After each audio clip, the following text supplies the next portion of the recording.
O'tgan kreativlaringiz lidlaringizni sifati va narxining 80% ni belgilaydi. Nimaga bunaqa deyotganimni ushbu videoda sizlarga tushuntirib beraman. Kreativlar oldin nimaligini ozgina sizlarga tushuntirib o'tib ketdim. Kreativ bu reklamaga ishlatayotgan videolaringiz va rasmlaringiz. Endi biz odatda qurilish kompaniyalariga ko'proq xizmat ko'rsatamiz va target reklamasini yoqib beramiz va shuning uchun men uni yaxshi tushunganim uchun sizlarga tushuntirish uchun qurilish kompaniyasini misol qilib oldim. Qurilish misolida ko'rib chiqamiz. Kompaniya taklifi, ya'ni kompaniya auditoriyaga taklif beryapti. Uyni bosh to'lovi $15,000. Keyin oyiga $400 48 oy bo'lib to'laysiz. Ya'ni boshiga 15,000 berasiz, keyin $400 48 oy to'layverasiz deb aytadi. Taklif beryapti auditoriyaga. Va shunaqa taklifda odamlar sotib olish kerak. Endi target reklamasiga yoqish uchun video olinyapti, kreativ yoki da rasm, farqi yo'q. Oyiga $400 48 oy to'lab uy egasiga aylaning deyilyapti. Birinchisida rasmga yoki yozib qo'yilgan yoki videoda chiqib shunaqa deyilyapti. Ikkinchi videoda yoki rasmda farqi yo'q. Boshiga $15,000 berib, qolgan summani 48 oy davomida $400 dan to'lab uy egasiga aylaning. Ya'ni bu yerda konkret aytilyapti. Boshiga 15,000 berasan, o'zi rostdan berish kerak. Endi tasavvur qilinglar, mana shu ikkita kreativ yoqildi. Birinchi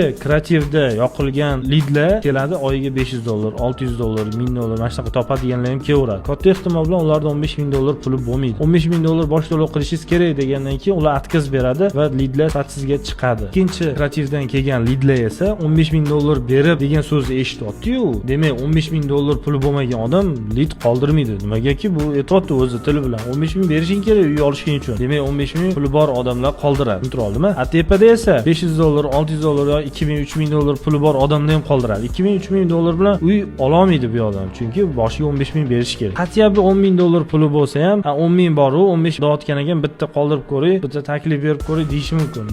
Bu bilan buni yer bilan osmoncha farqi bor. Va yana o'sha yerda ko'pchilik aytadi, ijaraga to'layotgan pulingizni o'z uyingizga to'lang. U uy 28-yil bitayotgan bo'lsa, qanaqa qilib u ham ijarasiga ham uyiga to'laydi. O'z ijarasiga zo'rg'a to'layotgan bo'lsa, bu yerda kreativlarda berayotgan takliflarni ozgina o'ylab yoki gapirayotgan gapinglarni ozgina o'ylashinglar kerak. Kreativ birda, lidlar $1 dan arzon keladi. Lidlar lekin sifatsiz bo'ladi.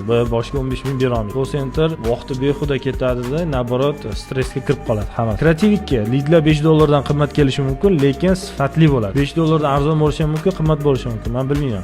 Aniq birinchi holatdagidan qimmat keladi. Xullas, nima demoqchiman? Qanaqa odamlarni chaqirsiz, shunaqa odamlar keladi. Kreativdan gapirilayotgan gaplarga yoki yozilayotgan tekstlarga e'tiborli bo'ling. Reklamalaringizni yanada effektivni qilish uchun sahifamga obuna bo'lib, boshqa reelslarimni ko'rishingiz kifoya.